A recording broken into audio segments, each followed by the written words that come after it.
Gabby Logan's son Ruben became a professional rugby union player this year after signing his first ever contract with Northampton Saints in the spring.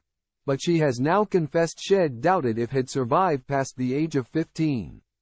Gabby Logan lost her beloved brother Daniel when he collapsed suddenly and died at just 15 years old, and she was terrified that history could repeat itself when it came to her son Ruben, now 18. The news of Daniel's death had been doubly devastating,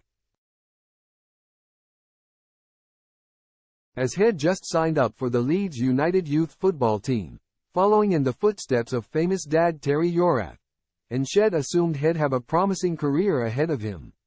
However, the seemingly fighting fit lad had suddenly collapsed during a kickabout with Terry in the garden, and Gabby sobbed during an Unearthed podcast interview as she recalled the impact ITD had on her.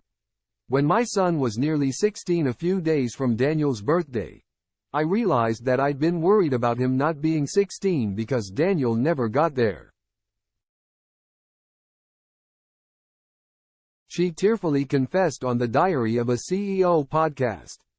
She added to host Stephen Bartlett, "I did have a fear I was going to repeat history." The 49-year-old revealed that her career as a BBC sport correspondent had played into her fears, as she found herself obsessively checking the birth dates of all the football players she reported on.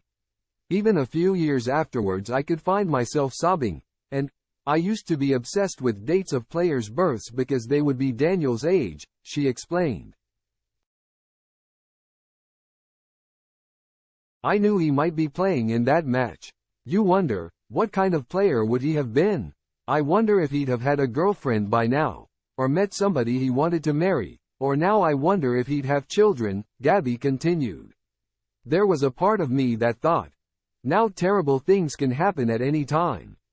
Daniel had an invisible condition no one had known about, and a postmortem confirmed he'd been living with hypertrophic cardiomyopathy. The disease causes the heart muscle to thicken, making it more difficult for it to continue to pump blood, and although many sufferers live long and healthy lives, a small number are prone to sudden death as a direct result. Gabby was carrying the haunting loss of her brother with her until a conversation with a therapist helped her to rationalize about what had happened and view it differently. "She just looked at me and said, 'Your things already happened,' and that was such a powerful thing to say," she mused. "It kind of really stopped me in my tracks and I thought, I've got to stop believing something else is coming down the tracks that I'm going to have to deal with." Gabby also detailed the toxic relationships she began having after her brother's death left her fearful of committing to anyone. Fortunately, she ultimately fell for her husband, former Scottish rugby union player Kenny Logan, and they married in 2001.